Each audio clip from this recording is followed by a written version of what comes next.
باقی اللہ کو کیا ضرورت ہے کہ تم اپنے جانوروں کی قربانی دو، موٹی موٹی رقم کے جانور خرید کے لاؤ، بکرے خرید کے لاؤ، اس کی قربانی کرو اور جو ہے اللہ کو خوش کرنے کے لیے یہ کرو۔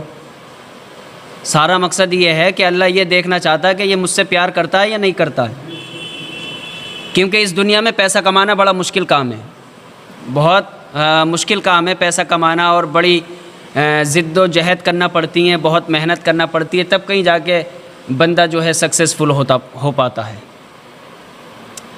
اور مسلمانوں کی سچویشن تو ایسی ہے کہ ان کے پاس پیسہ نہیں ہے، اور اللہ کی طرف سے یہ امتحان ہوتا ہے مسلمانوں کا کہ وہ مالی حالت میں کمزور ہوتے ہیں، روزگار نہیں ہوتا ان کے پاس،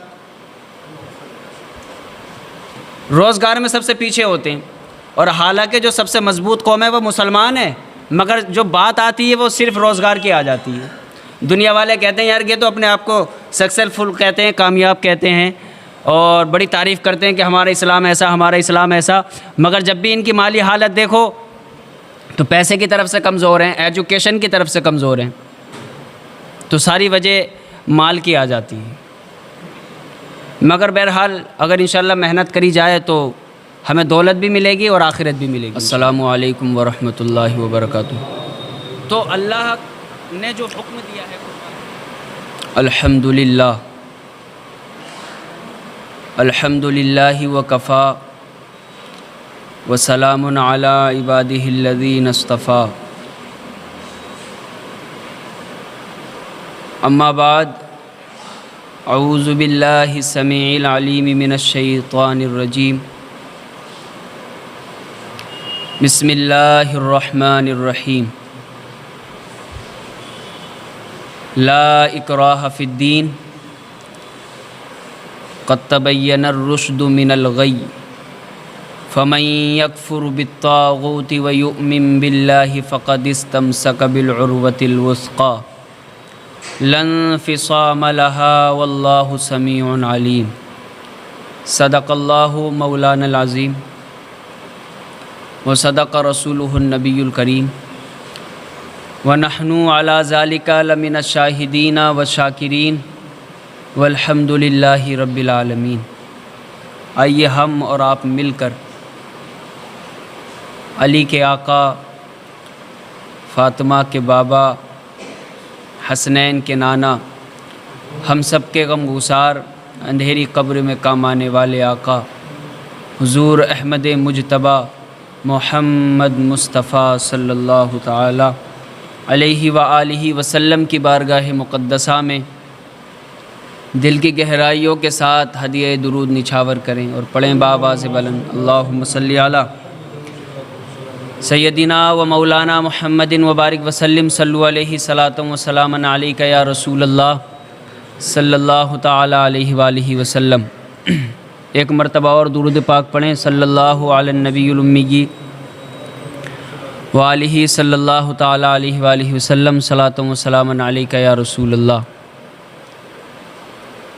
ایک مرتبہ اور پڑھیں، بلغ العلا بکمالہ، کشف الدجی بجمالہ، حسنت جمیع خصالہ، صلو علیہ وآلہ صلاۃ و سلام علیک یا رسول اللہ صلی اللہ تعالی علیہ وآلہ وسلم۔ ایک شاعر ہے جو حضور کی یاد میں کہتا ہے، جو نبی سے پیار کرتے ہیں اور اپنی دنیا و آخرت کا منافع دیکھتے ہیں، تو شاعر وہی منظر کشی کرتا ہے، بھیڑ پروانوں کی ہے گنبد خضرا کے قریب،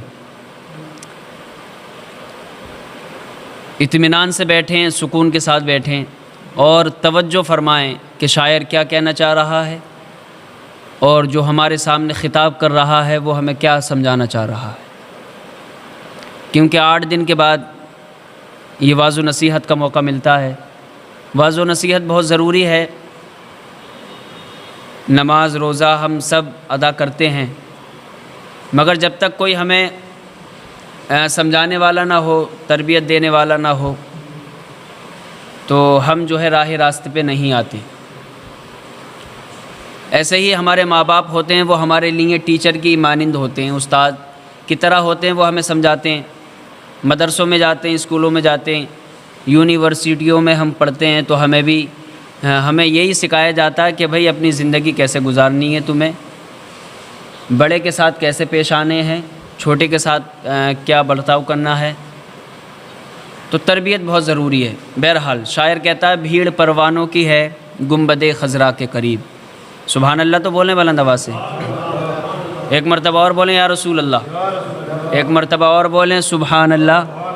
بھیڑ پروانوں کی ہے گنبد خضرا کے قریب، بھیڑ پروانوں کی ہے گنبد خضرا کے قریب، کھنچ کے بیمار چلے آئے مسیحا کے قریب، کھنچ کے بیمار چلے آئے مسیحا کے قریب، اور ہر کرن ریش منور کی تجلی ہے افروز، ہر کرن ریش منور کی تجلی افروز، لن ترانی کا ہے حالہ رخ زیبا کے قریب، لن ترانی کا ہے حالہ رخ زیبا کے قریب، اور میرے رب کو جو میری قیس مجازی تھی پسند۔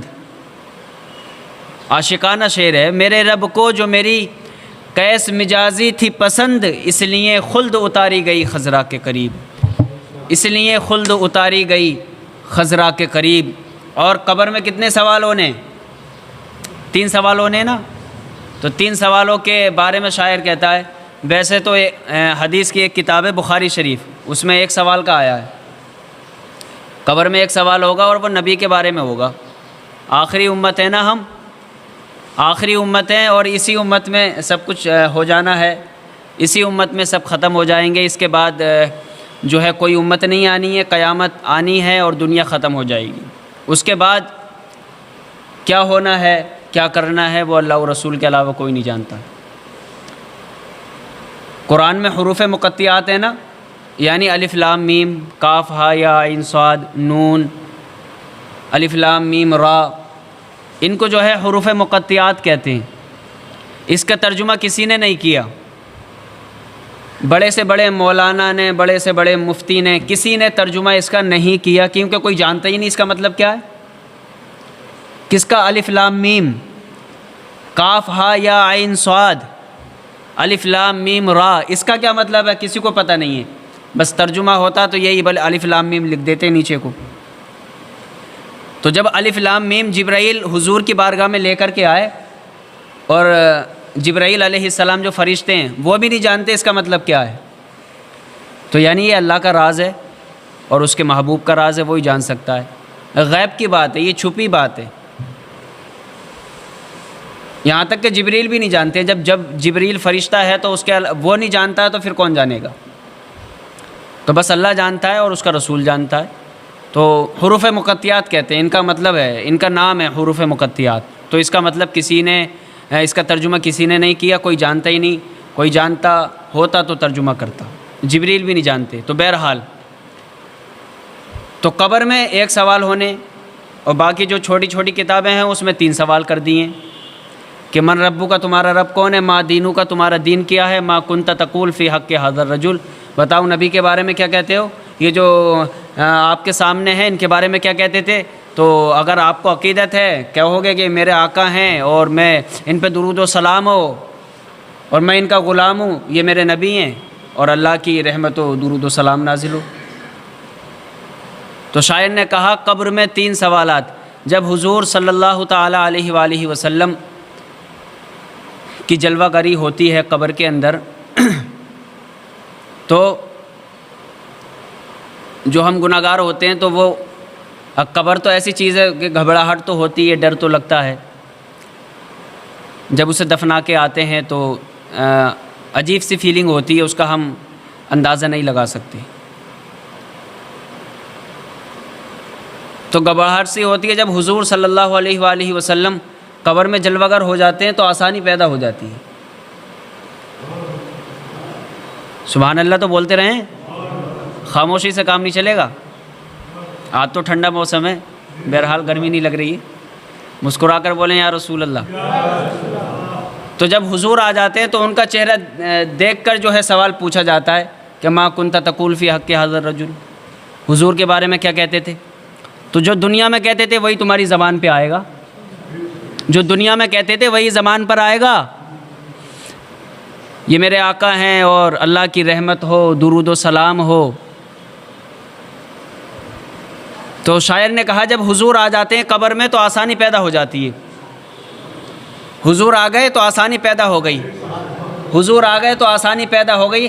اب جو مشکل تھا، سوالات کے جواب دینے میں جو مشکل ہو رہی تھی، اس سے جو ہے ہمیں چھٹکارا مل جاتا ہے، آسانی پیدا ہو جاتی ہے۔ تو شاعر کہتا ہے بھیڑ پروانوں کی ہے گنبد خضرا کے قریب، کھنچ کے بیمار چلے آئے مسیحا کے قریب، ہر کرن ریش منور کی تجلی افروز، لن ترانی کا ہے حالہ رخ زیبا کے قریب، میرے رب کو جو میری کیس مجازی تھی پسند، اس لیے خلد اتاری گئی خضرا کے قریب۔ اب شعر، قبر میں 3 سوالات کٹھن تھے لیکن، اب جو گناہ گار ہے اس کے لیے تو کٹھن ہی ہے نا، قبر میں 3 سوالات کٹھن تھے لیکن میرے سرکار نے آسان کیا آ کے قریب، میرے سرکار نے آسان کیا آ کے قریب۔ جب حضور آ جاتے ہیں تو آسانی پیدا ہو جاتی ہیں۔ مولانا امام احمد رضا کہتے ہیں کھڑے ہیں منکر نکیر سر پر، نہ کوئی حامی نہ کوئی یاور، بتا دو آ کر میرے پیغمبر کے سخت مشکل جواب میں۔ تو یہ شاعر نے کہا۔ تو ہم آج جمعہ کا دن ہے، ہم نماز کے لیے یہاں جمع ہوئے ہیں اور شوال کا مہینہ پورا ہو چکا ہے، آج 3 تاریخ ہو گئی ہے چاند کی۔ یہ ذی قعدہ کا مہینہ چل رہا ہے، اگلا مہینہ ذی الحجہ ہے جس میں ہم قربانی کریں گے انشاءاللہ۔ تو یہ واضح نصیحت بھی بہت ضروری ہے انشاءاللہ، نعت شریف بھی سنائیں گے آپ کو، تو جو ہے 2-4 باتیں کام کی جو ہے وہ سن لیں آپ، محبت سے بولیں سبحان اللہ۔ تو یہ جو قربانی ہم جان و مال کی دیتے ہیں، اس کا مقصد یہی ہے کہ ہمارا ایمان اور ہمارا کلیکشن اللہ سے کیسا ہے۔ باقی اللہ کو کیا ضرورت ہے کہ تم اپنے جانوروں کی قربانی دو، موٹی موٹی رقم کے جانور خرید کے لاؤ، بکرے خرید کے لاؤ، اس کی قربانی کرو اور جو ہے اللہ کو خوش کرنے کے لیے یہ کرو۔ سارا مقصد یہ ہے کہ اللہ یہ دیکھنا چاہتا ہے کہ یہ مجھ سے پیار کرتا ہے یا نہیں کرتا ہے، کیونکہ اس دنیا میں پیسہ کمانا بڑا مشکل کام ہے، بہت مشکل کام ہے پیسہ کمانا، اور بڑی جد و جہد کرنا پڑتی ہیں، بہت محنت کرنا پڑتی ہے، تب کہیں جا کے بندہ جو ہے سکسیزفل ہو پاتا ہے۔ اور مسلمانوں کی سچویشن تو ایسی ہے کہ ان کے پاس پیسہ نہیں ہے، اور اللہ کی طرف سے یہ امتحان ہوتا ہے مسلمانوں کا کہ وہ مالی حالت میں کمزور ہوتے ہیں، روزگار نہیں ہوتا ان کے پاس، روزگار میں سب سے پیچھے ہوتے ہیں، اور حالانکہ جو سب سے مضبوط قوم ہے وہ مسلمان ہے، مگر جو بات آتی ہے وہ صرف روزگار کی آ جاتی ہے۔ دنیا والے کہتے ہیں یار یہ تو اپنے آپ کو سکسیزفل کہتے ہیں، کامیاب کہتے ہیں، اور بڑی تعریف کرتے ہیں کہ ہمارا اسلام ایسا، ہمارا اسلام ایسا، مگر جب بھی ان کی مالی حالت دیکھو تو پیسے کی طرف سے کمزور ہیں، ایجوکیشن کی طرف سے کمزور ہیں، تو ساری وجہ مال کی آ جاتی ہے۔ مگر بہرحال اگر انشاءاللہ محنت کری جائے تو ہمیں دولت بھی ملے گی اور آخرت بھی ملے گی انشاءاللہ۔ تو اللہ نے جو حکم دیا ہے قربانی کا، وہ صرف یہی ہے کہ اللہ ہمارے ایمانوں کو جھنجھوڑ کر یہ دیکھنا چاہتا ہے کہ یہ میرا بندہ مجھ سے پیار کرتا ہے یا نہیں کرتا ہے، یہ میرا بندہ مال کو زیادہ عزیز رکھتا ہے یا مجھے خوش کرنے کے لیے اپنا مال خرچ کرتا ہے۔ صدقہ دینے سے بیماری ختم ہو جاتی ہے، ہم کتنا صدقہ کرتے ہیں؟ زکوٰۃ کیوں رکھی گئی ہے مال میں؟ جسم کی زکوٰۃ روزہ ہوتا ہے، اور مال کی زکوٰۃ کیا ہوتی ہے؟ پیسہ۔ ہم جب روزہ رکھتے ہیں تو جسم کی بیماریاں ختم ہو جاتی ہیں، اور جب مال دیتے ہیں تو جو مال میں جو ہمارے نقصان ہونے والا ہے وہ قدرتی ختم ہو جاتا ہے، اس لیے زکوٰۃ کو فرض قرار دیا گیا ہے، فرض کیا گیا۔ اللہ اور رسول نے یہ نہیں کہا کہ تم دنیا میں ہو تو دنیا مت کماؤ، دنیا کماؤ، جب دنیا میں کوئی جنت میں تھوڑی ہو تم، جنت میں تو کوئی غم ہی نہیں ہے، اور جنت میں کوئی بوڑھا بھی نہیں ہوگا، جنت میں کوئی بوڑھا نہیں ہوگا، سب ایک عمر کے ہوں گے اور سب جوان ہوں گے۔ سبحان اللہ، بلند آواز سے بولیں یا رسول اللہ۔ جنت میں سب جوان ہوں گے، جبھی تو حسنین کریمین کو اللہ کے رسول نے فرمایا کہ میرے نواز سے جنتی جوانوں کو سردار ہیں، نہ تو وہ کہہ دیتے کہ بھائی یہ تو بوڑھوں کے بھی سردار ہیں، تو جنت میں کوئی بوڑھا نہیں ہوگا، سب جوان ہوں گے۔ اللہ تعالیٰ جنت میں بھیجنے سے پہلے سب کو جوان کر دے گا۔ تو جب ہم دنیا میں ہیں تو ہمیں دنیا بھی کمانا چاہیے اور آخرت بھی کمانا چاہیے۔ پہلی بات تو ہم جو ہے اپنے ایمان کو چیک کریں کہ بھائی توحید پرست ہونا ہے، مین چیز یہی ہے۔ اللہ کو ایک ماننا ہے، اس کے بعد میں اس کی کتابوں کو ماننا ہے، قرآن کو ماننا ہے، اس کے فرشتوں کو ماننا ہے، اور مرنے کو ایکسیپٹ کرنا ہوگا، جینے کو ایکسیپٹ کرنا ہوگا کہ بھائی ہم اپنی مرضی سے اس دنیا میں نہیں آئے اور نہ اپنی مرضی سے جائیں گے۔ تو بیچ میں پھر ہماری مرضی کہاں سے چلے گی؟ زندگی کے دو ہی تو ایشو ہیں، ایک ہے برتھ، ایک ہے ڈیتھ۔ نہ ہم اپنی مرضی سے پیدا ہوئے ہیں اور نہ اپنی مرضی سے مریں گے، تو بیچ میں کہاں سے مرضی آ گئی ہماری؟ تو مرضی اسی کی چلے گی جسے اللہ رب العزت کہا جاتا ہے۔ اللہ تعالیٰ کی مرضی چلے گی۔ اس نے کہا نماز پڑھو، ہم نماز پڑھ لیں۔ اللہ نے کہا روزہ رکھو، ہم روزہ رکھ رہے ہیں۔ اللہ نے کہا قرآن پڑھو، ہم قرآن پڑھ لیں۔ تو اللہ کو راضی کرنا ہے، ہمیں دنیا بھی کمانی ہے، اور جنت میں کوئی غم نہیں ہوتا۔ یہ دنیا کی مشکلات سے آپ لڑتے رہیں، آگے بڑھتے رہیں، انشاءاللہ ایک دن آئے گا کہ کامیاب ہو جائیں گے انشاءاللہ۔ اور حالات بھی بدلیں گے، حالات بھی جیسے ہیں اللہ کا شکر ہے، کوئی ایسی بات نہیں ہے۔ اللہ جو چاہے کر سکتا ہے، مگر ہمیں اپنے آپ کو بدلنا ہے، کسی سے کوئی مطلب نہیں رکھنا ہے۔ جب سے دنیا بنی ہے یہ چلتا ہی رہتا ہے۔ دنیا کی بنیاد میں ہی جو ہے خون خرابہ ہے۔ حابیل قابیل کا واقعہ سنا ہوگا، بھائی نے بھائی کا قتل کر دیا۔ تو شروعات سے یہ ہوتا آ رہا ہے، اور یہ دنیا ہے، یہاں اچھے لوگ بھی ملتے ہیں، برے لوگ بھی ملتے ہیں۔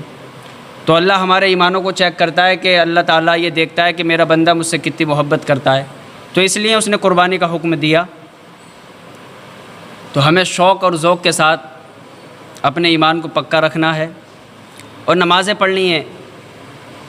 مسجد میں نہیں آ رہے ہو تو پاک رہا کرو، تسبیح فاطمہ پڑھتے رہا کرو، چلتے پھرتے لا الہ الا اللہ محمد الرسول اللہ کا ورد کر لیا کرو، یہی عبادت ہے۔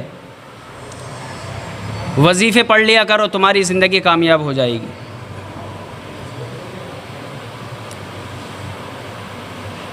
ان ساری چیزوں کو دیکھ کر کے ہمیں اپنی زندگی کو گزارنا ہے۔ کسی بھی طریقے کا کوئی رکس لینے کی، کوئی ٹینشن لینے کی کوئی ضرورت نہیں ہے، اللہ ہمارے ساتھ ہے۔ لا تقنطوا من رحمت اللہ، اللہ نے کیا کہا کہ میری رحمت سے نا امید نہ ہونا۔ نصر من اللہ و فتح قریب، اللہ کی نصرت ہمارے قریب ہے انشاءاللہ۔ اگر ہم ایمان والے ہوں گے تو ہم ضرور جیتیں گے، ہر حالات سے ہم جو ہے ضرور آگے بڑھیں گے انشاءاللہ۔ اور رہا نماز کا مسئلہ، تو نماز جو ہے دین کا ستون ہے۔ فجر پڑھو گے تو چہرے پہ نور آئے گا، ظہر پڑھو گے تو مالدار ہو جاؤ گے، روزی میں برکت ہوگی، عصر پڑھو گے تو صحت مل جائے گی، مغرب پڑھو گے تو بچے وفادار ہو جائیں گے، لوگ تمہارے جو ہے وفادار ہو جائیں گے۔ عشاء پڑھو گے تو پھر نیند کی گولی کھانے کی کوئی ضرورت نہیں ہے، سکون کی نیند آئے گی تمہیں، نیند کی ٹیبلیٹ کھانے کی کوئی ضرورت نہیں۔ بہت سارے لوگ بے چین ہوتے ہیں، کاروبار کو لے کر کے، زندگی معاملات کو لے کر کے بہت بے چینی ہوتی ہے، انہیں نیند نہیں آتی ہے، تو نیند کی گولی لینا پڑتی ہے۔ یہاں تو ایسا کوئی مسئلہ ہے نہیں، الحمدللہ سب ٹھیک ہیں۔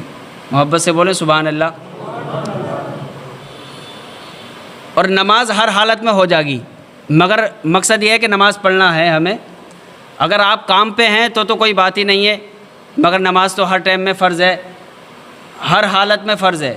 مگر یہ دیکھیں کہ آپ خالی مت بیٹھا کریں، 20-25 منٹ اللہ کی بارگاہ میں آ جائیں، تھوڑا سکون مل جائے گا، نماز بھی ہو جائے گی، عبادت بھی ہو جائے گی، اور سکون مل جائے گا۔ اسی سے جو ہے ہمارا رابطہ اللہ کی بارگاہ میں مضبوط ہوگا، ہمیں اللہ کی قربت حاصل ہوگی۔ لوگ کہتے ہیں کہ بس فرض ادا کرنا ہے، ایسا لگتا ہے کہ کوئی قرض لیا ہو رب سے، تیرے سجدے کہیں تجھے کافر نہ بنا دیں، تو جھکتا کہیں اور ہے اور سوچتا کہیں اور ہے۔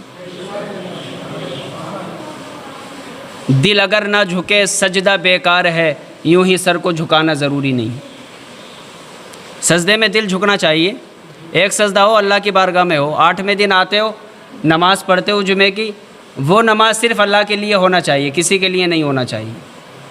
تم یہ سوچو کہ یار ہماری رسپیکٹ بڑھ جائے گی کہ ہم زیادہ نماز پڑھیں تو لوگ ہماری تعریف کریں گے، بڑا نمازی آدمی ہے، لوگوں کو دکھانے کے لیے، تو وہ صحیح نہیں ہے، بالکل بیکار ہے۔ اللہ کو منانے کے لیے ایک سجدہ کرو، وہی تمہارے لیے قابل تعریف ہوگا۔ ایمان کو پکا کرنا ہے، اللہ سے رابطہ مضبوط کرنا ہے، اور باقی دنیا کو ہمیں کمانا ہے، دنیا کو سمجھنا ہے، اور اسی حالت میں ہمیں اپنی زندگی پوری کرنی ہے انشاءاللہ۔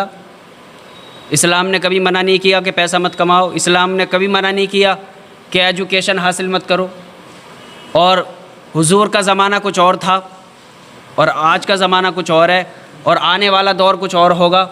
سب نبی نے تو بتایا، سب حضور نے بتایا کہ آنے والا دور ایسا ہوگا، ایسا ہوگا، ایسا ہوگا۔ 1500 سال پہلے نبی کا زمانہ تھا، زمانہ تو اب بھی حضور کا ہی ہے، مگر وہ نبی کا دور تھا، اب یہ دور الگ ہے، کتنی ساری بہت ساری چیزیں جو ہے بدل گئیں۔ تو زمانے کے حالات کو دیکھتے ہوئے مسلمان کا مضبوط ہونا ہر طریقے سے، ہر اعتبار سے بہت ضروری ہے، چاہے وہ ایکتا میں ہو یا سیاست میں ہو یا ایجوکیشن میں ہو یا اور بہت سارے معاملات میں ہو۔